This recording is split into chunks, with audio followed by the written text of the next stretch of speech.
Kerjasama di antara Gabungan Rakyat Sabah dan Barisan Nasional masih seperti biasa dan dalam keadaan yang baik. Demikian penjelasan Ketua Menteri Datuk Seri Haji Noor selaku pengerusi JRS mengenai hubungan di antara kedua-dua gabungan itu.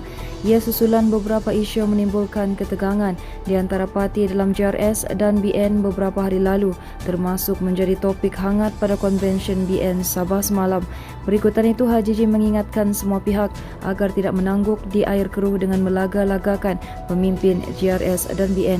Katanya semua pemimpin negeri ini perlu mencontohi perpaduan kaum seperti ditunjukkan masyarakat Bajau, Cina dan Dusun dalam perlumbaan perahu naga yang disaksikannya itu.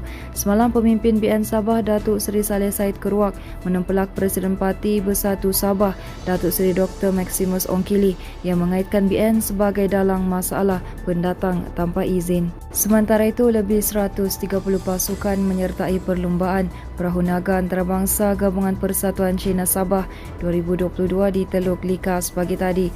Perlumbaan kali ke-7 selepas 2 tahun ditangguhkan berikutan pandemik COVID-19 itu disempurnakan Ketua Menteri Datuk Seri Haji Noor. Selain dari Sabah, peserta perlumbaan turut datang dari Sarawak, Semenanjung dan Filipina. Haji yang juga Menteri Kewangan Negeri turut menyampaikan sumbangan kerajaan negeri sebanyak RM250,000 kepada FCAS. Beliau juga menyampaikan hadiah kepada pemenang perlumbaan itu. Turut hadir ialah Menteri Pembangunan Masyarakat dan Kesejahteraan Rakyat Datuk Insinyur Syahilmi Yahya dan Pembantu Menteri Pelancongan, Kebudayaan dan Alam Sekitar Negeri Datuk Johnston Bangkuai. Berita politik. Parti Pribumi Bersatu Malaysia Sabah tidak bersembunyi di sebalik nama Gabungan Rakyat Sabah. Sebaliknya bergerak seiring dalam JRS bersama rakan parti komponen lain untuk kelangsungan pembangunan negeri Sabah. Ketua penerangannya Khairul Firdaus Akbarhan berkata, Bersatu adalah salah sebuah parti dalam JRS yang mentadbir Sabah.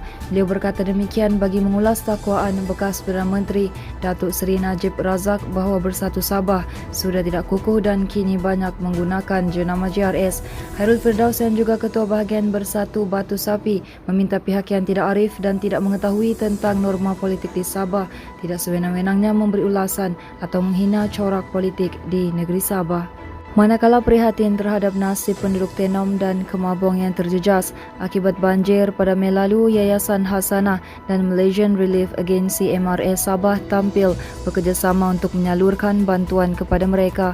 Seramai 100 ketua isi rumah dan murid sekolah telah menerima bantuan bakul makanan, kit kebersihan dan peralatan persekolahan menerusi bantuan pemulihan pasca dan persediaan banjir baru-baru ini. Bantuan yang dilaksanakan secara kerjasama itu adalah menerusi Pakej Perlindungan Ekonomi dan Rakyat Malaysia dan GLC Disaster Response Network. Menurut Setiausaha Kerja MRA, Alex Dennis berkata, bantuan itu adalah salah satu program tanggungjawab sosial korporat dalam membantu masyarakat yang terkesan banjir di dua daerah ini pada Mei lalu. Kenyataan itu turut berharap lebih banyak lagi pihak NGO dan korporat turut tampil dalam menjalankan CSR bagi mendekati masyarakat yang memerlukan. Seterusnya, Sabah FC perlu mencatat kemenangan dalam aksi Liga Super menentang Negeri Sembilan FC di Stadium Tuanku Abdul Rahman Negeri Sembilan malam ini. Pengendalinya Datuk Ong Kim Swee berkata Sabah FC perlu kekal konsisten dengan apa yang telah dilakukan pada perlawanan sebelum ini untuk memastikan misi mencipta kemenangan tercapai. Katanya tewas 0-1 kepada NSFC pada Mac lalu. Hasil jaringan Khair Jones pada separuh masa kedua perlu dijadikan iktibar bagi mencapai keputusan cemerlang malam ini. Beliau berkata demikian dalam satu kenyataan media hari ini.